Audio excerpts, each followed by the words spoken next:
En el club de revista del día de hoy vamos a hablar de este artículo que habla del tamizaje periparto de la hipertensión posparto en mujeres que han tenido desórdenes, trastornos hipertensivos asociados al embarazo. El artículo sale publicado en el segundo número de octubre de JAG. Ya hemos hecho múltiples referencias a la revista. Sabemos que es la revista mejor rankeada de cardiología y está en el top 5 de todas las revistas biomédicas. Su primer autor es la doctora Verónica Giorgioni y el autor líder es el doctor Baskit y Laganathan. Ya les voy a hablar de ellos, de un centro en Londres que se llama St. George. Voy a referenciar esta vez con las redes sociales, si se me permite. La doctora Verónica Giorgioni es ginecobstetra. Este artículo, de hecho, es el eje central de su tesis de doctorado de medicina materno-fetal en St. George University. Y ella también pertenece a un grupo muy grande de investigación de medicina materno-fetal llamado iPlacenta. Y es editor en entrenamiento de la revista de ultrasonografía ginecobstétrica. Es una mujer joven, pero como ven ya le figuró en 71 publicaciones y citada poco más de 1100 veces. El autor líder es el doctor Baskit Laganathan. Él es el director de este doctorado y de la unidad de medicina materno-fetal y cirugía materno-fetal en ese mismo hospital, en St. George, y es el director de un centro nacional para la mejoría de la salud materna llamado TOMIS, y es también, es fellow del Royal College de Ginecología y Obstetricia. El doctor Tilaganathan pues tiene una experiencia muy amplia en este tema de los trastornos hipertensivos del embarazo y además pues es un investigador de gran trayectoria. Le figuran un número muy importante de publicaciones, una chain desde 83, citado más de 20,000 veces y nada más en el 2021 fue citado 3,100 veces. Quería hacer pues, la referenciación con las redes porque se han vuelto pues de cierta manera otra manera de hacer la búsqueda de estos líderes de opinión. Mire, por ejemplo, cómo esta es cuando mencionan los datos de filiación del autor de correspondencia, dan estos datos y dan el correo, y miren que además dan el Twitter, y eso lo he visto en otras revistas. Entonces, pues, es una buena fuente de datos que en el mundo académico es útil. Entrando en materia, entonces lo primero que quiero hablarles es del legado de esa hipertensión en el embarazo o esas consecuencias a nivel cardiovascular y no cardiovascular que trae la hipertensión en el embarazo. Para empezar con las definiciones, pues sabemos que hay varios, los trastornos hipertensivos del embarazo no son unos sino varios. Podemos definir la hipertensión en el embarazo igual que en escenarios fuera de ella, como cualquier toma de presión arterial por encima de 140/90 que sea adecuadamente confirmada, haciendo pues alusión a los criterios o a los aspectos técnicos en relación a la toma de esta, que pues son los mismos que en otros escenarios. Pero además podemos tener una hipertensión crónica cuando se diagnostica antes de la semana 20 y que esto pues sabemos, tiene unas implicaciones distintas, y estas idealmente deberían ser confirmadas por mapa, por monitoreo en casa. La mayoría de estas veces va a ser hipertensión esencial, entonces que estaba antes del embarazo y que no es como tal inducida, o al menos no completamente por el embarazo. Y allí puede haber un grupo en el que juegue un papel importante la hipertensión de bata blanca.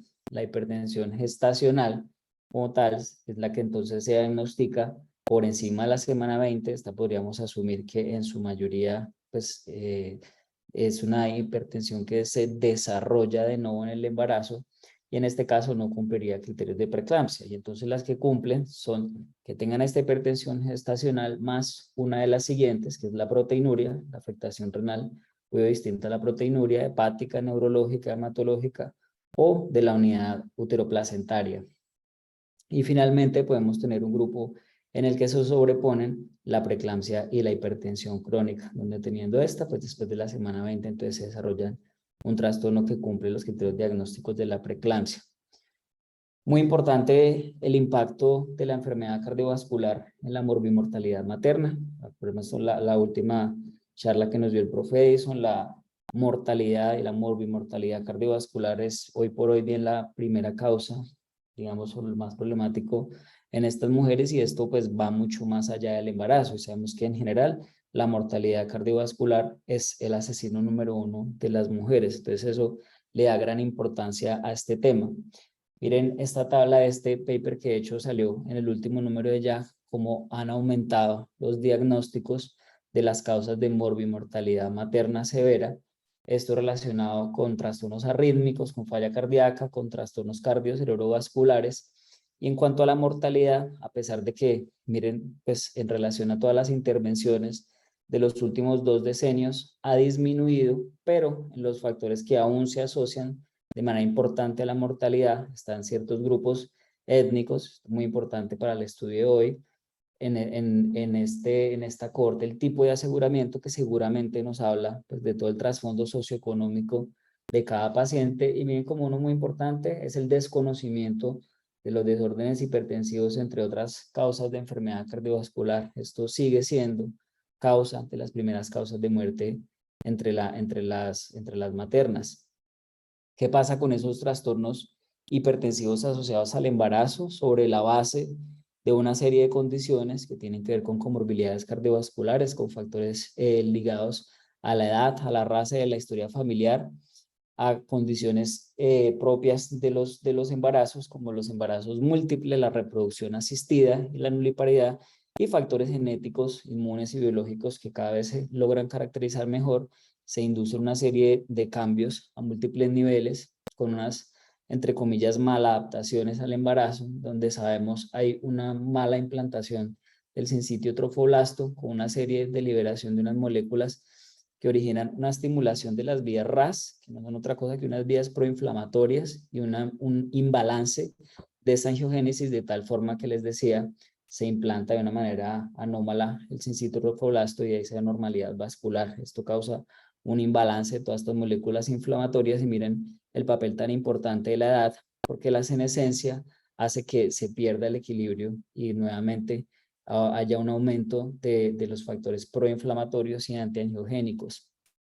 Entonces este legado de la hipertensión en el embarazo va mucho más allá del parto, da disfunción endotelial, es proinflamatoria, procoagulante, y nos da dos momentos de complicaciones. Uno que es esta primera línea relacionado con el embarazo y el parto, donde podemos ver todo el espectro de la afectación hepática, que llega hasta la falla hepática, hematológica, que llega hasta el HELP y el CID, neurológica, que llega hasta la eclampsia y el PRES, las manifestaciones a nivel cardiovascular, renal y de la unidad fetoplacentaria.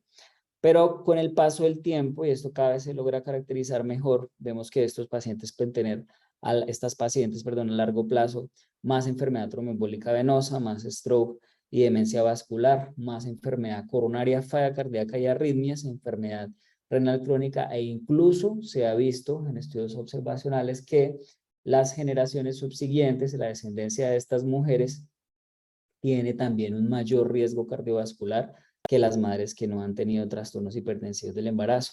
Entonces vemos que estas consecuencias son importantes tanto a corto como a largo plazo.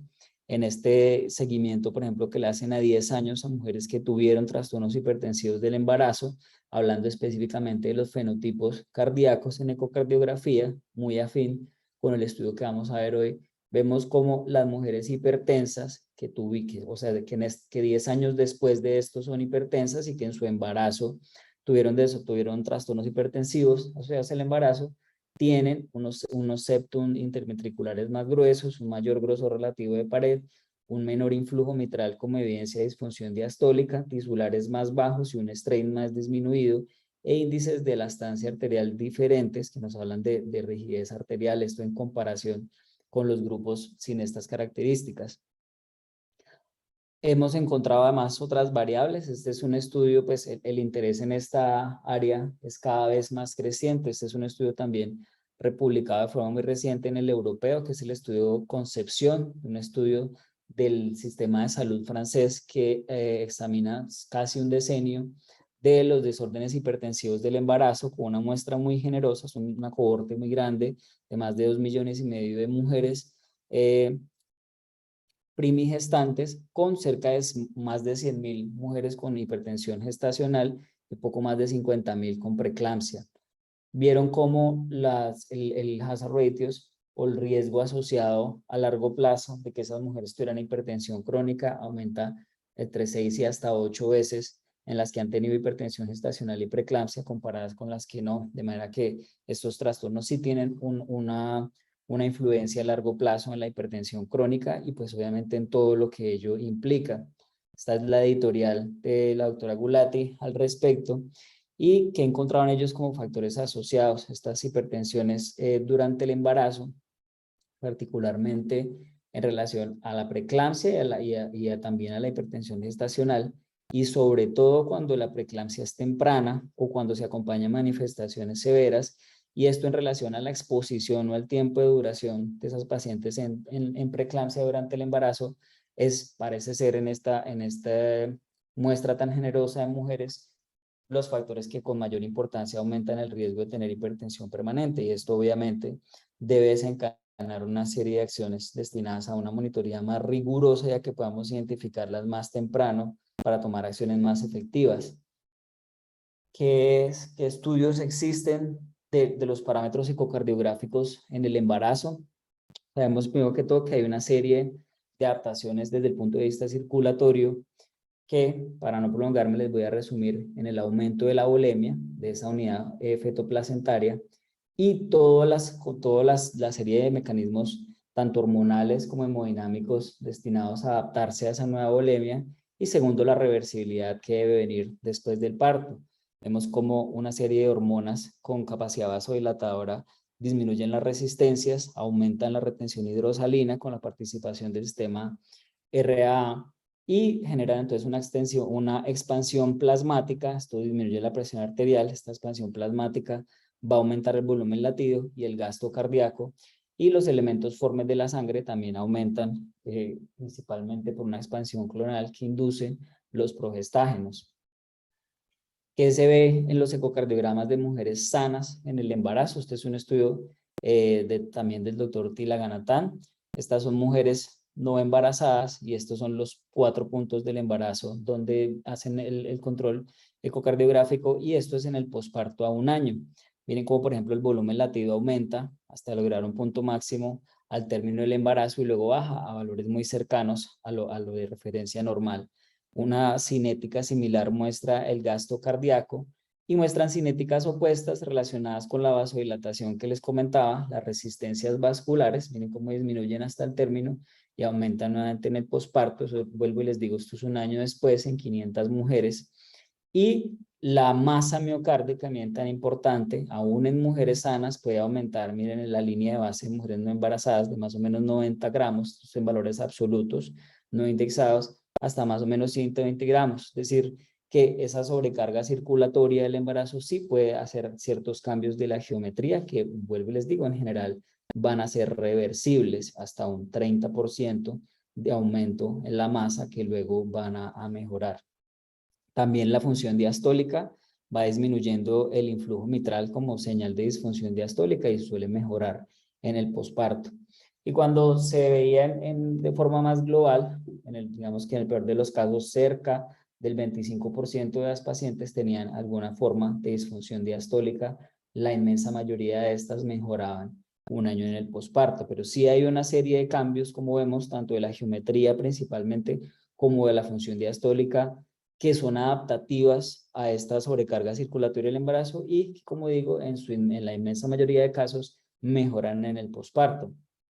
También la mecánica miocárdica cambia, el strain, y para hablar simplemente pues del strain global, hay estudios que muestran que está reducido, esto ya no en embarazo normal, sino en desórdenes hipertensivos del embarazo, y en este estudio, por ejemplo, la diferencia era más o menos de 3 puntos porcentuales, que sabemos ya sobre 17 está sobre el rango de anormalidad, y recientemente se publica este metaanálisis donde, a pesar de la amplia distribución de los datos, pues vemos que es consistente que hay una reducción del strain asociada a estos desórdenes hipertensivos del embarazo, vista en diferentes estudios. Entrando entonces en materia del estudio, el objetivo de este estudio fue evaluar la efectividad de un tamizaje en el momento del periparto para predecir la hipertensión arterial crónica después de un trastorno hipertensivo asociado al embarazo. Fue un estudio de corte observacional prospectivo en el Hospital St. George, que pertenece al Funding Trust o a una red de hospitales del Sistema Nacional de Salud del Reino Unido entre el año 19 y el 21, aprobado por el Comité de Ética.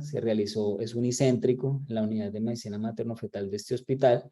Se excluyeron embarazos con síndromes genéticos, anormalidades fetales, pacientes con diagnóstico ya de hipertensión arterial crónica y que estuvieran tomando antihipertensivos. Usaron REDCap, que es una base de datos digital, para las bases de datos maternos del Euroking, que es la base de datos nacional. ¿Qué les hicieron? Un examen cardiovascular en el periparto, el primero, que podía ser desde el preparto o hasta una semana postparto, y el segundo seguimiento entre 3 y 12 semanas postparto, el segundo examen cardiovascular. Si no tenían ambas evaluaciones, también quedaban excluidas. ¿Qué se hacía en esta consulta? Un examen clínico, una antropometría, la toma de presión arterial en el protocolo fue con un tensiómetro automatizado. A las que tenían valores limítrofes por debajo de 135/85, se les daba uno de estos para que llevaran a la casa y se tomaran ellas mismas también.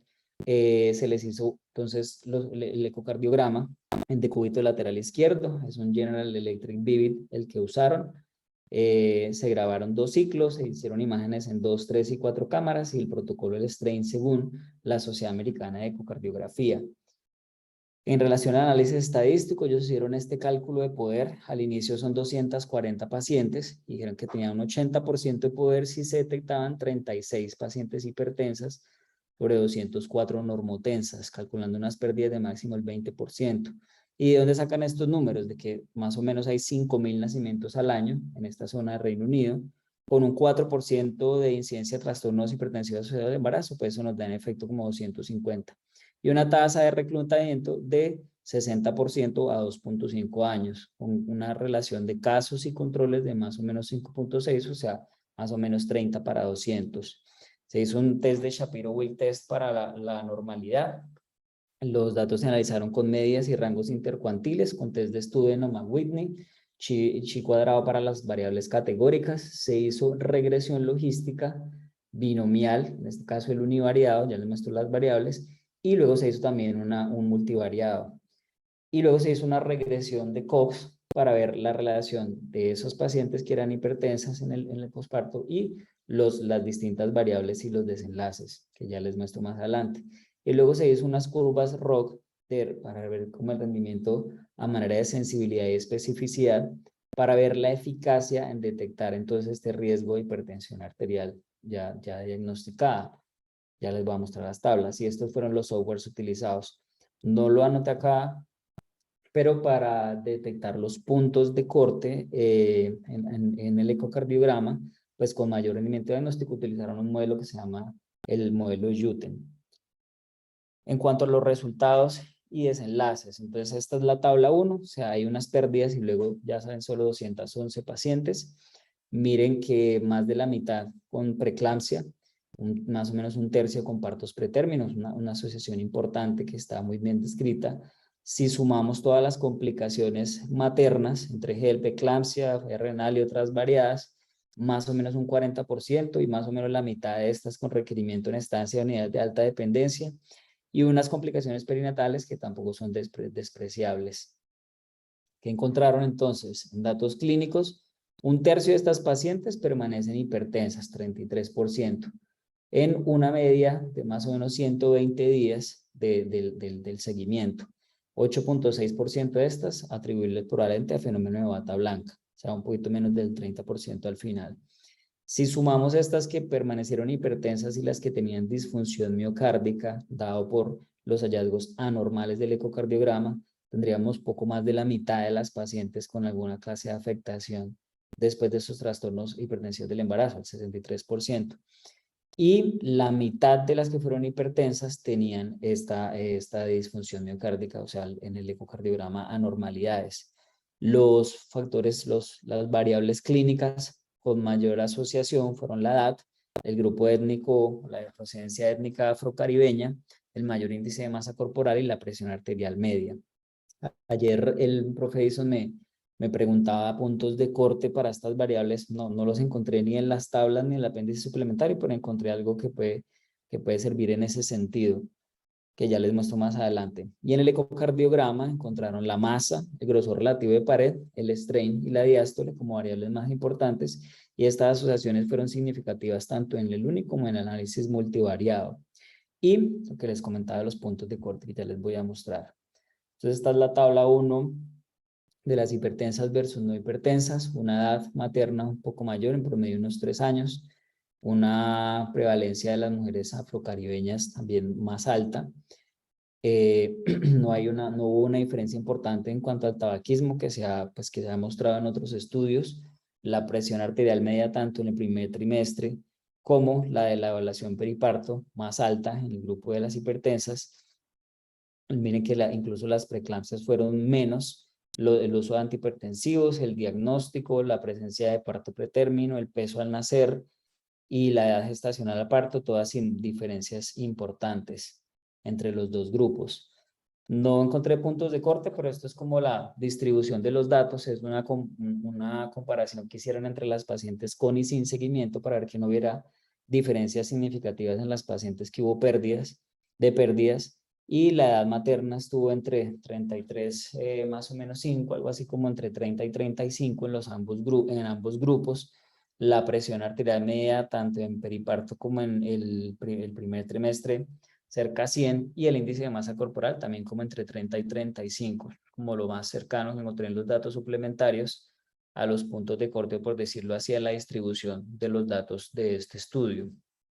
Ya les digo por qué la importancia de pronto de tener esos puntos de corte. Y en la ecocardiografía, si encontramos en las pacientes hipertensas una masa un poco mayor en estas, con un grosor relativo de pared también un poco mayor. En cuanto a la fusión diastólica, un influjo mitral un poco menor como signo de disfunción diastólica y unos tisulares un poco más bajos, estas diferencias y no tan notorias. De pronto él le sobredecido un poco más. La regurgitación tricuspidia también, que sabemos es un indicador importante de disfunción diastólica. Y en la función sistólica no hubo diferencias notorias en los parámetros grandes como en la fracción de eyección, pero sí en el strain y en la tasa de strain diastólico temprano también hubo diferencias. Los otros parámetros ya más avanzados del strain, como las tasas de torsión, en esto sí no hubo diferencias importantes. Cuando se les hizo la regresión logística, quiero mostrarles pues de esta tabla tan larga los dos que tuvieron como unos ORs más importantes, que fueron de hecho la procedencia del grupo étnico afrocaribeño, pacientes de raza negra, y la regurgitación tricuspidia. Sin embargo, como les decía, acá estas 4 variables, la edad materna, las pacientes de raza negra, el índice de masa corporal y la presión arterial media en el periparto. Y acá, nuevamente, 4 parámetros de ecocardiograma, que son la masa, el grosor de pared, la función diastólica y el strain, fueron los que tuvieron mayor representación tanto en el análisis único como en el multivariado. Multivariado al correlacionar esto con las variables clínicas. Y estos fueron los puntos de corte que les decía detectados por un modelo que se llama el modelo de Juten. Y estos, pues si uno los ve, por ejemplo, estos primeros dos, pues son de hecho los puntos de corte para normalidad, pero estos de la diástole son un poco más bajos, así como el del strain y la tasa de strain. Esto seguramente relacionado pues con que son mujeres jóvenes, ¿no? En las que uno no espera, digamos, que simplemente con el punto de corte para normalidad, pues cojan muchas mujeres, que son mujeres que en general no tenían entonces una comorbilidad cardiovascular previa, ni cambios pues muy significativos en su geometría. Entonces, asumo yo que por eso bajan un poquito más los cortes. Como les digo, esto se detecta con un modelo estadístico que se llama el modelo de Juten. Y luego de eso hacen unos modelos de predicción reuniendo distintas variables, haciendo diferentes mixturas o mezclas entre las variables clínicas y ecocardiográficas. Y para resumirles, los modelos 4 y 5, donde meten los datos ecocardiográficos con los datos clínicos del primer trimestre, y en este que incluyen también el strain, fueron los que tuvieron mejor rendimiento. Miren el peso, por ejemplo, de la geometría del ventrículo izquierdo anormal, casi 4 veces más de asociación con el desenlace, y para un área bajo la curva de más o menos 0,85, 0,86 para esos últimos dos modelos. Acá está representado en las curvas, modelo 4 y 5 en púrpura y en amarillo, fueron los que tuvieron una mejor relación sensibilidad-especificidad para que con esos datos detectáramos de forma más efectiva, o al menos con mayor probabilidad, las mujeres que iban a permanecer hipertensas después de ese embarazo con trastorno de hipertensión del embarazo. El modelo 4, por ejemplo, para no traerles todas las tablas, con una especificidad al final del 91%, buena, una sensibilidad que sí no es tan buena, y estos son los valores predictivos. Y se excluyó la hipertensión del primer trimestre, que es una discusión interesante que puede surgir, porque en principio uno podría decir que entonces estas eran pacientes con hipertensión crónica, y eso en principio era un criterio de exclusión. Ellos dicen más adelante que para coger más pacientes y robustecer el análisis, al principio las cogen y luego se hace la exclusión y nuevamente se hace el análisis multivariado y seguía teniendo ese rendimiento. Entonces me parece valioso anotar eso. De la discusión que es importante mencionar, hipertensión, entonces ellos dicen que el hallazgo principal tal vez es que la hipertensión persistente en el posparto se asocia en el estudio de ellos a datos clínicos y ecocardiográficos que en efecto pueden ayudarnos a predecir esta evolución. Hay unos cambios de presión arterial en el embarazo que podrían hacer que esa vasodilatación de los primeros 2 trimestres de alguna manera puedan mascarar los trastornos hipertensivos y que las cifras nada más pudieran no ser suficientes para predecir esta progresión. Vieron variables asociadas como la hipertensión de aparición temprana y los partos pretérmino, que eso ya se ha visto en otros estudios, pero de manera contraria a lo que se ha encontrado en otros estudios, ni el tabaquismo ni la preeclampsia, como les dije antes, fueron menos preeclampsias, ellos los vieron como un factor asociado a mayor progresión a hipertensión crónica, que esta me llama mucho la atención porque sí la lee uno en otras fuentes de la literatura. Y que probablemente esto a que obedece a unos cambios tempranos / acelerados de sobrecarga de presión, pero principalmente de volumen al ventrículo izquierdo, donde podríamos de alguna manera hipotetizar una progresión desde la disfunción diastólica hasta la disfunción sistólica, en este caso subclínica, manifestada por el estrés anormal, pasando entonces por un aumento del grosor de pared hasta la franca hipertrofia en los cambios de la geometría inducidos en principio por esta sobrecarga circulatoria y obviamente por esta hipertensión asociada al embarazo, y que esto podría tener implicaciones a futuro en escenarios como el de la falla cardíaca con función preservada, donde esas características clínicas de mujeres obesas de mayor edad con antecedentes de trastornos hipertensivos del embarazo e hipertensión crónica, pues es común en este grupo de pacientes con falla cardíaca con fracción de eyección preservada. El periparto entonces es un momento crucial para hacer este análisis porque no se nos pierden las pacientes y porque en principio, como habíamos visto, pues estos cambios en los embarazos normales deben ser reversibles, pero en estos no lo van a ser, y valdría la pena evaluar en estudios adicionales si hay reversibilidad de estos cambios con el tratamiento, que eso no se sabe, de manera tal que se desconoce su implicación a largo plazo, no de los efectos de la preeclampsia, sino de estos factores o estos, digamos, de alguna manera biomarcadores o marcadores de imagen a largo plazo y su influencia con el tratamiento y con otras medidas. Y esto es un hallazgo más que nos fortalece un concepto muy importante que viene tomando fuerza, que es la importancia de lo que llamamos ahora el cuarto trimestre, que son precisamente estos 120 días después del parto, donde tiene lugar en principio toda la reversión de esos cambios hemodinámicos y hormonales, y donde precisamente pueden suceder todas estas alteraciones que desde el punto de vista fisiopatológico van a llevar a que se consoliden procesos anormales y que se cronifiquen con todas las consecuencias que hemos mostrado de la hipertensión a largo plazo. Entonces, probablemente esto nos sirva ¿para qué? Para identificar un perfil de maternas con riesgo más alto. Yo diría, si entonces son las más gorditas, las de raza negra con más añosas al momento de su primer embarazo principalmente, esto ya fundamentado en los otros estudios, podría ser las que uno tenga un umbral más bajo para hacerle la ecocardiografía y definir con esos parámetros que mostramos una monitoría más estricta, por ejemplo, con mapa, y de pronto un umbral más bajo de tratamiento. Esto sí ya desde un punto de vista más exploratorio. Dentro de las fortalezas, un estudio pragmático con adecuado seguimiento, con una muestra aceptable. Sin embargo, no se evaluó el efecto de los antihipertensivos, que como les digo, sería un análisis muy interesante a largo plazo. El seguimiento fue corto, solo, como les decía, solo 3 meses, pero eso es lo que querían ver ellos. Y dicen ellos que no evaluaron otro componente del strain que se ha visto de cierta manera también afectado en los trastornos hipertensivos del embarazo como muy buen evaluador de la función diastólica que ha tomado mucha fuerza recientemente, que es el strain de la aurícula izquierda, sobre todo un parámetro que se llama el reservorio del strain. Y estos estudios de ecocardiografía en las embarazadas, pues vemos que nos pueden dar muchos datos. De hecho, en el momento, hago la cuña de que estamos participando en un estudio con el grupo de cardiobstetricia del hospital, en cabeza de los profes Edison y Jesús, que es el estudio de COPEP, donde estamos haciendo ecocardiografía a las mujeres embarazadas sanas, y vamos a ver qué datos obtenemos, además con péptidos natriuréticos. ¿Qué podría concluir yo y qué es lo que sale en el estudio? Que este tamizaje cardiovascular en el periparto, ¿para qué me puede servir a mí? Para identificar efectivamente, o dicho de una manera pronto más discreta, para aumentar la probabilidad de identificar a esas pacientes que se me van a convertir en hipertensas crónicas en el posparto y que tienen una disfunción miocárdica asintomática evidenciada en esos parámetros ecocardiográficos. Quedo entonces atento a la discusión. Emilio, muchísimas gracias por tu excelente presentación. Se abre la discusión.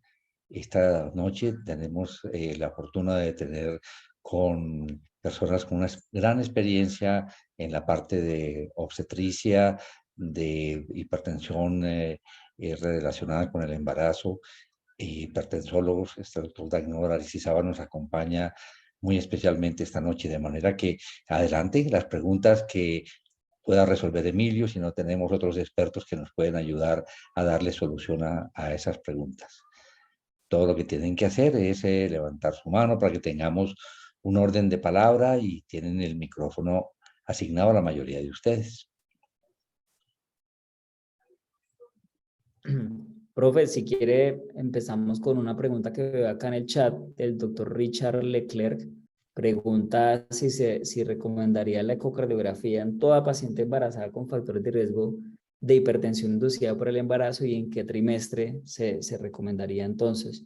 Pensaría que pronto limitarla hasta que la evidencia se nos haga más robusta a estas pacientes precisamente de mayor riesgo y probablemente nuevamente hasta que tengamos de pronto más datos. De hecho, algo interesante que dice la editorial, que es de un profesor de la Universidad de Chicago, es que las guías hasta donde se contempla a la fecha de hoy no recomiendan pues de manera sistemática la ecocardiografía como tamiz del impacto pues a nivel de cámaras cardíacas de los trastornos hipertensivos del embarazo. Entonces sigue siendo información de alguna manera exploratoria e intuitiva en base a este estudio, que pues sabemos de todas maneras es un estudio que tiene limitaciones para mostrar resultados pues a largo plazo, pero pensaría que hacerla en ese grupo de pacientes precisamente que tiene como esa mayor concepción de riesgo y hacerla también en el periparto. Valdría la pena también es hacerla después de esos 3 meses para ver en efecto si estos cambios se mantienen o no, y obviamente nos queda la duda si esto de alguna manera se ve influido por el tratamiento antihipertensivo, que es la otra pregunta importante a largo plazo, porque como les mostré en el estudio de ecocardiograma en embarazadas normales y los cambios geométricos, por decirlo así, inducidos por el embarazo, ellos utilizaron un plazo pues para que estos cambios revirtieran de hasta 1 año. Entonces, en primera medida podría decir uno, bueno, habría que hacerlo con un tiempo más generoso para ver qué tanto estos cambios van a revertir.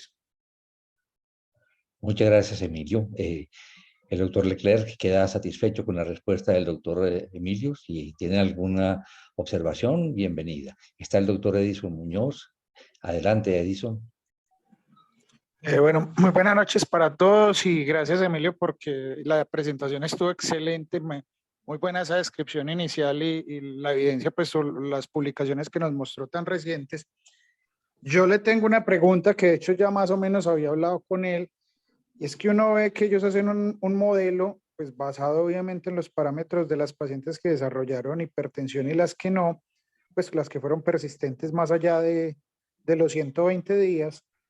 Y uno mira pues en las tablas que son un poquito más añosas, pero desde el punto de vista clínico igual son muy cercanas, 31, 33 años, lo mismo el índice de masa corporal. o los parámetros ecocardiográficos. No sé, Emilio, si lograste encontrar alguna forma de poderlas catalogar claramente, porque el modelo es muy interesante, los parámetros que nos proponen justamente para tratar de predecir qué pacientes van a continuar con hipertensión a largo plazo. El concepto de que la ecocardiografía y el strain nos pueden ayudar mucho es muy interesante, pero a la hora de traducir eso en nuestra práctica clínica es donde me quedaron algunas dudas. No sé si pudiste encontrar algo al respecto. No, profe, pues algo así contundente no. De hecho, lo que mencionaba, estuve revisando en el apéndice suplementario, incluso en otras publicaciones del mismo grupo de autores y en las tablas, y para los parámetros ecocardiográficos sí está como mucho mejor elucidado, porque le digo, utilizan un modelo que se llama el modelo de Newton, y con eso es que encuentran como los puntos de corte óptimos, que de hecho no me había percatado hasta que usted me preguntó ayer. Y, por ejemplo, para la función diastólica, para relación E', los tisulares y el strain sí son puntos de corte por debajo del límite de normalidad, que uno diría, bueno, listo, son más bajos, pero puede encontrar una mujer con dos números, dos valores de strain o de valores de influjo mitral distintos, aún estando dentro de lo normal. Sí, pero lo que uno podría decir en base al estudio, entonces, estos serían los puntos de corte óptimos que ellos encontraron para la predicción de eventos en la regresión logística. Pero para los clínicos no, lo único que encontré así como más preciso en cuanto a los datos fue lo que le mostré de la comparación entre las que no tuvieron seguimiento, que ahí sí se muestra la mediana y el rango intercuartil de los datos de edad y de presión arterial media en el periparto y de índice de masa corporal. Pero sí, de acuerdo, hubiera querido uno encontrar, por ejemplo, que por encima de 32 de IMC es que tiene más peso eso, pero no lo logré encontrar. Perfecto. Emilio, yo me he preguntado si un estudio similar, pero haciendo un seguimiento de presión arterial con los recursos, por ejemplo, que dispone SICOR con su perfil hemodinámico, pudiera ser un aporte interesante, hacer esa correlación ya no solamente de promedios de presión arterial, sino de los fenotipos, las características de los fenotipos hemodinámicos que origina el mapa. Sí, profe, es probable que sí. De hecho, es un análisis exploratorio muy valioso que genera mucho interés. El estudio que les mostré de ese seguimiento a 10 años, en cabeza de una doctora Levin, ya les muestro otra vez la diapositiva. Ellos mostraban también cómo los índices de rigidez arterial, la elastancia arterial también estaba modificada en esos pacientes, en esas pacientes, perdón, en las que habían tenido hasta 10 años atrás los trastornos hipertensivos del embarazo. Entonces, seguramente si tuviéramos más datos de rigidez arterial, de todo el fenotipo, no solo cardíaco, sino vascular, pues pudiéramos tener información que nos sirviera como para hacer un poco más precisa la predicción de estos eventos. Bien, acá el índice de la estancia arterial junto con todos los otros datos del fenotipo, digamos, de más riesgo, que era acá las mujeres que ya eran hipertensas y que en el pasado habían tenido trastornos hipertensivos del embarazo. Esto nuevamente es una evaluación de una cohorte prospectiva que también fue recientemente publicado, pero sí, yo creo que eso seguramente nos podría aportar mucha más información. Adelante, ¿hay alguna otra intervención, alguna pregunta adicional? El doctor Jesús Velázquez, adelante. Buenas noches a todos. Emilio, no, muy buena la presentación. Me alegra pues mucho ver un grupo de cardiólogos tan interesado en este tema. Que aún así el artículo diga que en otros estudios se han dado cuenta que un 30% de las pacientes con trastornos hipertensivos quedan hipertensas crónicas. Ese es un dato que no tenemos en el país y si no lo crean, en el país no tenemos estadísticas confiables ni de cuál es la incidencia real de los trastornos hipertensivos en el país, ni cuántas pacientes quedan hipertensas crónicas. O sea que tan solo un estudio epidemiológico tendría todo el sentido del mundo, pues, realizarlo en nuestro país y mirar el impacto. Y de acuerdo con lo que dice el profe Carlos José Jaramillo, hoy en día ya se intenta investigar desde los perfiles hemodinámicos diferentes que hay en los trastornos hipertensivos de la gestación. Posiblemente ahí haya también una pregunta de investigación que desarrollar a largo plazo. Y una pregunta, Emilio, no sé si de pronto en las limitaciones que del estudio los autores discuten algo acerca de por qué no realizaron péptido natriurético. No sé si encontraste algo de eso en el artículo. O si No, crees que profe, es la verdad ni relevante. siquiera la verdad ni siquiera lo mencionan.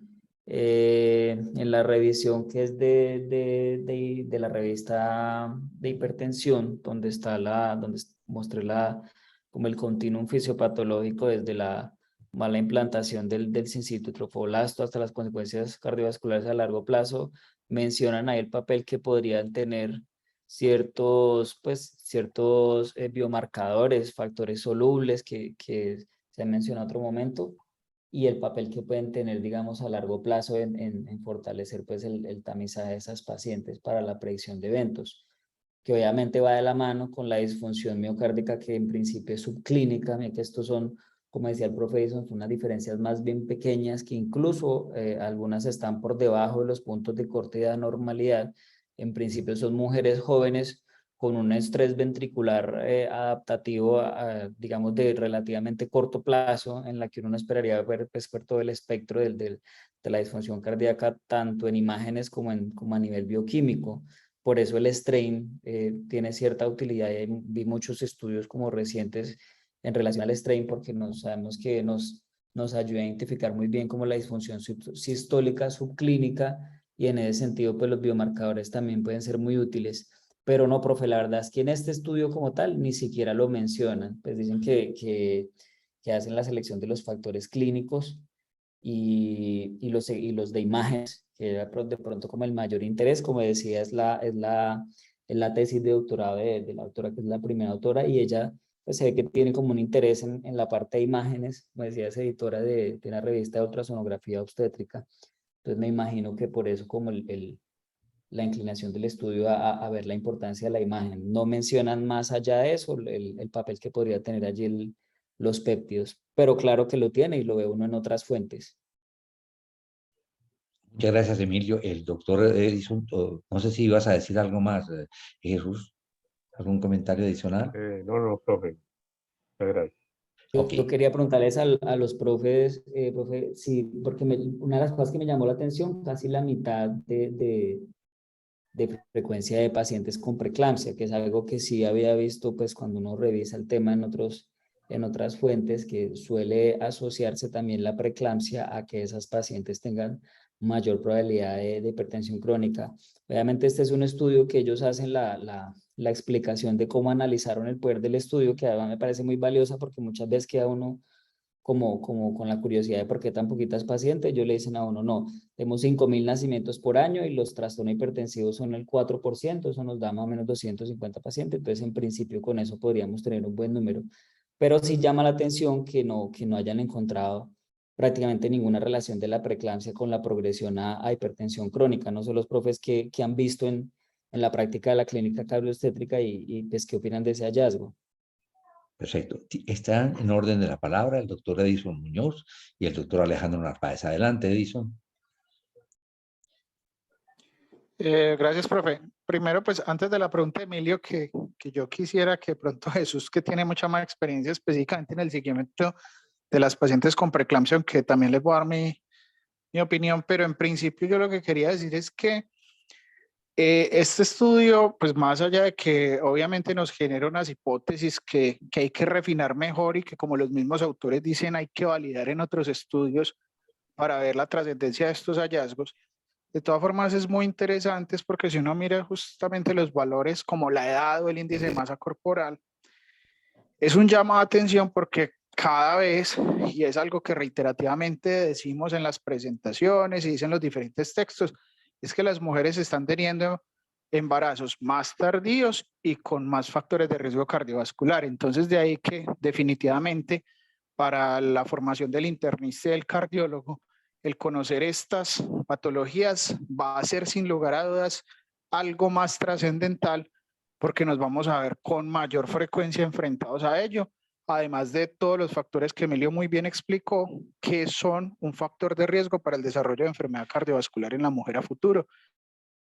Entonces es algo a lo que le vamos a tener que prestar más atención y no dejar a los ginecólogos solamente en esto, porque definitivamente es algo que nos toca directamente. En cuanto al largo plazo, pues hay estudios demasiado grandes, cortes obviamente, porque estamos hablando de un escenario donde ensayos clínicos en esto, pues de hecho no aplicaría por la forma de presentación, pero sí en las diferentes cortes de seguimiento, uno ve que la preeclampsia sí es un factor de riesgo para el desarrollo a futuro de hipertensión crónica, es una de las causas secundarias de aparición de hipertensión específicamente en la mujer y habría que mirar ahí también el tiempo de seguimiento, porque como muy bien tú lo dijiste, son apenas 3 meses de seguimiento y todas esas consecuencias de los trastornos hipertensivos, la diabetes gestacional, los partos prematuros en la mujer, que son todos factores de riesgo cardiovascular específicos de la mujer, se van viendo en el largo plazo. Entonces creería que eso podría tener alguna influencia.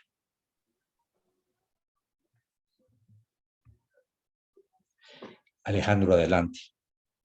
Muchas gracias. Emilio, primero felicitarlo por la presentación, muy bacana, muy bonita las diapositivas y muy claro todo.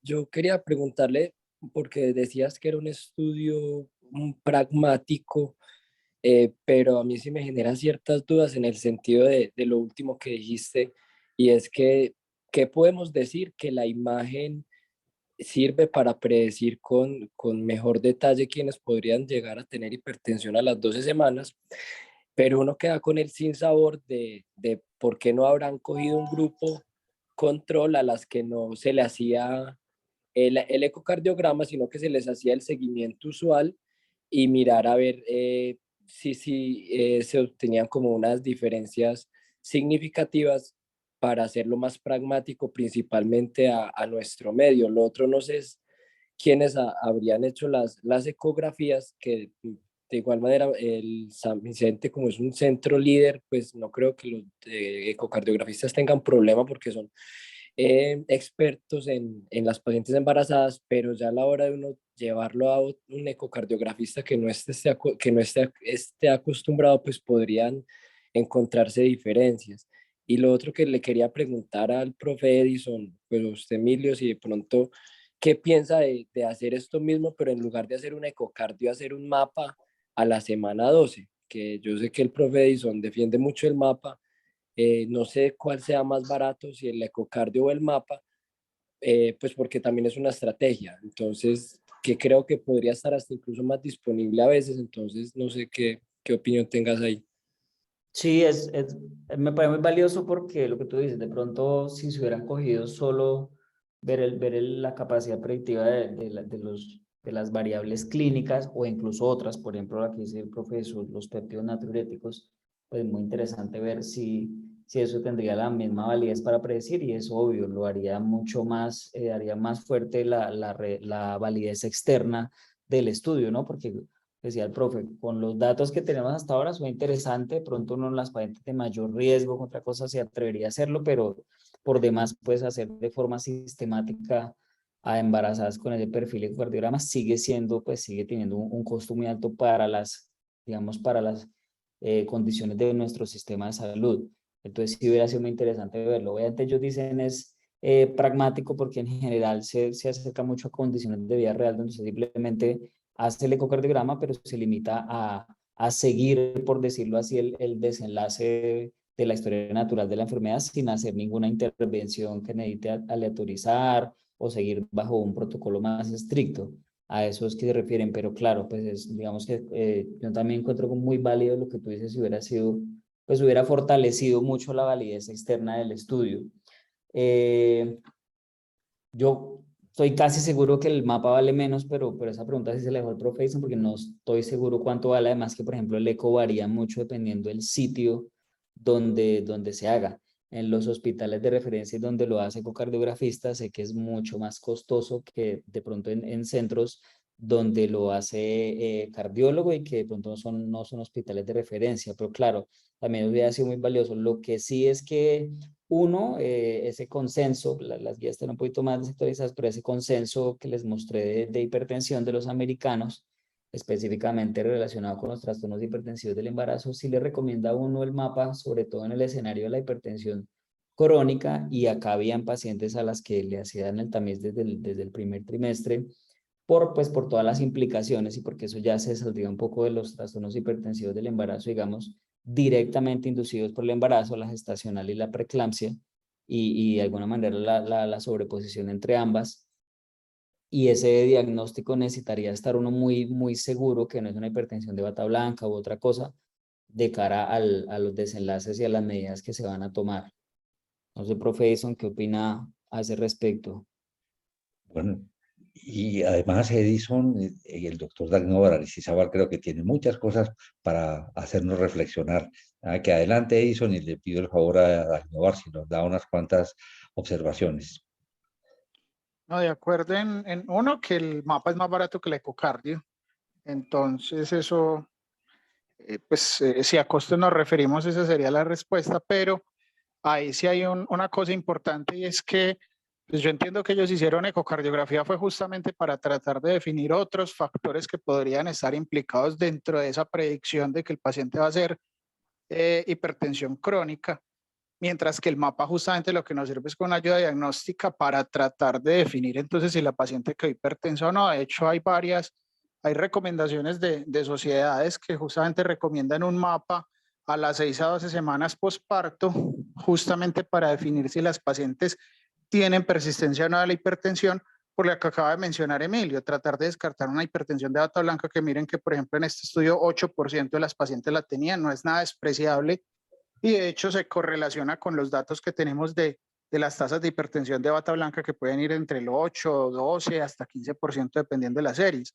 Entonces yo creo que el mapa, sin lugar a dudas, en estas pacientes es un estudio muy importante, pero como dice el profe Carlos José, pues obviamente el doctor Dagnovar nos podrá dar unas luces mucho más claras al respecto. Y buenas noches a todos. Muchas gracias por el espacio y felicitar a Emilio, que estuvo muy bien su presentación. Realmente, pues hay muchos elementos que rescatar de lo que se presenta en este trabajo. Sin duda, como bien lo dice en el editorial, pues hay muchos elementos por aclarar. Entre otras cosas, digamos, como es un estudio con más bien corto seguimiento, pues hay elementos que faltaría evaluar a más largo plazo para poder definir si la ecocardiografía realmente es una ayuda diagnóstica tan predictiva para este tipo de pacientes.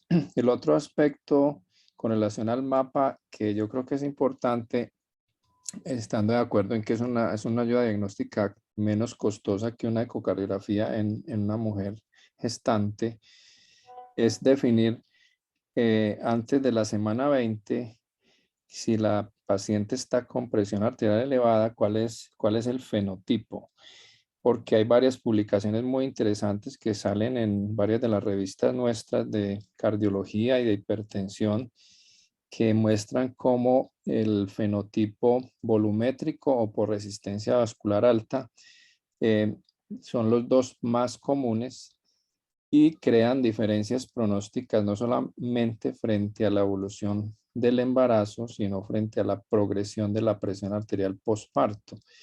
Entonces sí creería que pues es parte de lo que hay que buscar identificar en forma temprana, cuál de los dos fenotipos prevalece más en quien tiene elevación de la presión arterial gestacional. Y desde ese punto de vista, realmente con el mapa podemos aportar bastantes elementos sin requerir otras ayudas diagnósticas, sino que con algunas de las cosas de investigación que hemos desarrollado nosotros puede aportar esa respuesta, es decir, si el embarazo está caracterizado por una respuesta más cardiogénica, más de elevación de gasto cardíaco, o por el contrario, presenta un aumento en la vasoconstricción, que genera un pronóstico más ominoso para la mujer gestante. Básicamente esos son como mis comentarios así en forma corta. Muchas gracias. Eduardo, muchas gracias. Yo me voy a tomar un atrevimiento, ya que nos acompañaste esta noche, es a contarle a todos que regresas de Japón con una misión muy especial y muy honrosa para nuestro país, en el cual eres el presidente del próximo Congreso Mundial de Hipertensión que se realizará en Cartagena el 24.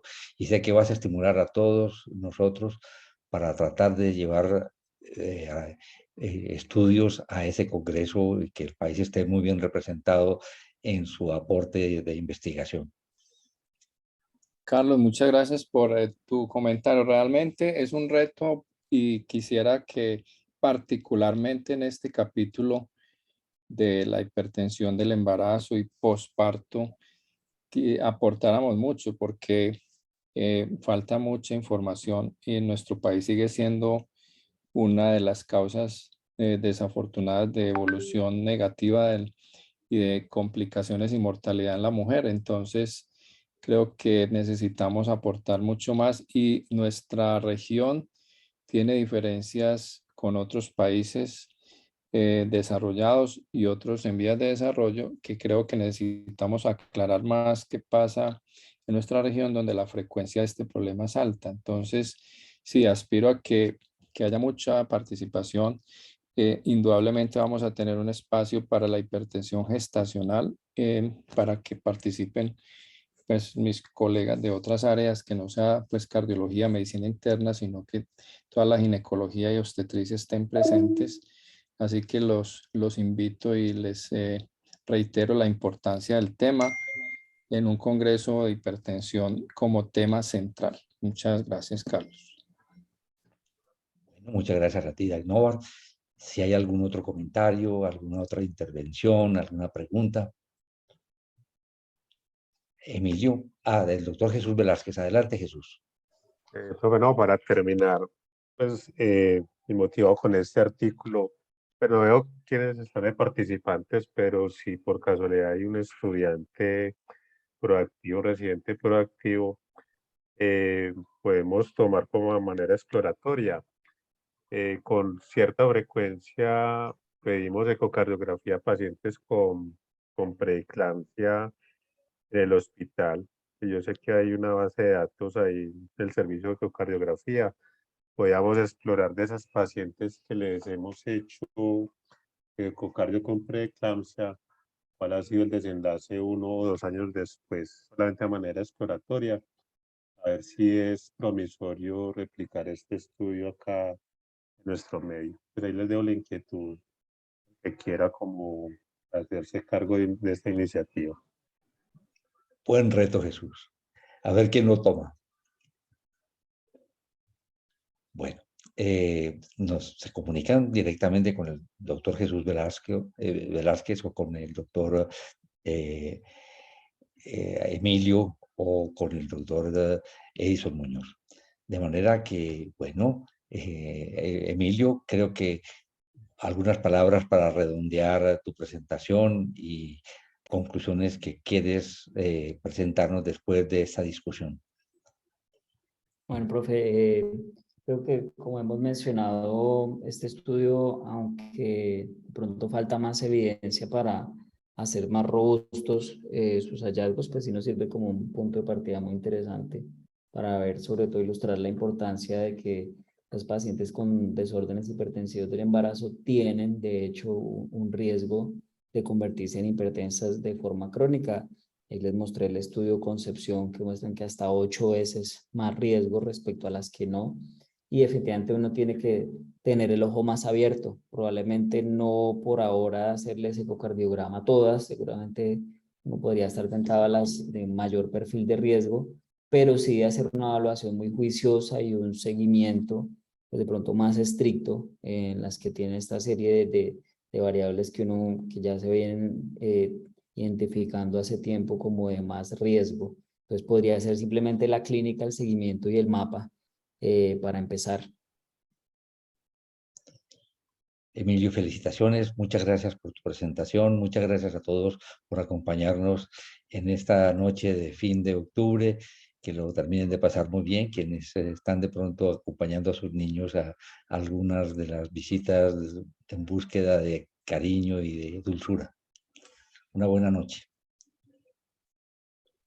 Buenas Feliz noches. noche a todos. Para todos, feliz Buenas noche. noches.